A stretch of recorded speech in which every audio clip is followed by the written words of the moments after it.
And to discuss the matter further, we're joined on set by Iranian politics analyst Meir Javedanfar. Great to have you with us. Good evening, David.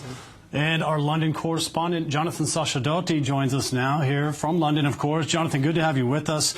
Let's talk about the significance of today. This is the first British foreign secretary to visit Iran since 2003.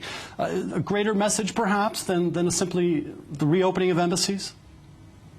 Absolutely. Philip Hammond said that reopening the embassy is a key step to improve bilateral relations. He said in the first instance we'll want to ensure that that nuclear agreement is a success, including by encouraging trade and investment once sanctions are lifted. So they're revealing very much what it is that Britain is thinking about. And another telling sign, of course, is who he has with him on this trip. He's gone there with Treasury Minister Damien Hines, and they've travelled to Tehran along with a small trade delegation, including representatives from the Institute of Directors, British Bankers Association, Amec Foster Wheeler, Shell Upstream International, Confederation of British Industry, the Weir Group and Benoit, to discuss opportunities following the signing of that deal and that agreement. So it's clear that trade and economics are playing a very big part in this decision. So a lot of business behind this deal now. In other words, it would appear to be a popular move. Are you sensing any tangible reaction at home here towards the reopening of these embassies? Has there been any public reaction?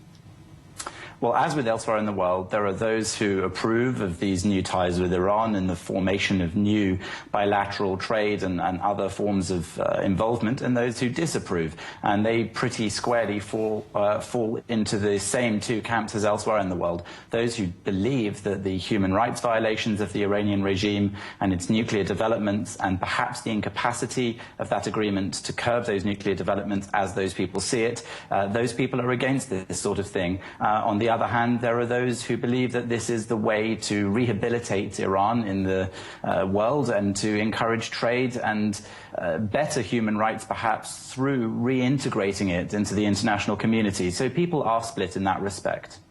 Now, Jonathan, if you can, give us an idea for exactly the magnitude of these types of business deals we're talking about. How much money is there to be potentially invested now in Iran, or how much money are we talking about on the table?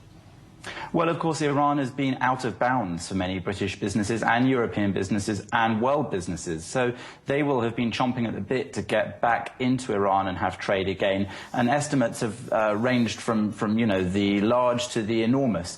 We've already seen other European countries stake their claim and make visits there. And there's been some criticism here, in fact, that Philip Hammond didn't make this trip quickly enough after the agreement was signed, and that somehow Britain is trailing behind. But in terms of aerospace, in terms even of the actual machinery for the nuclear development, in terms of all sorts of trade, there is going to be an enormous opportunity here for Europe and the rest of the world to catch up in a market where they haven't been able to trade until this moment.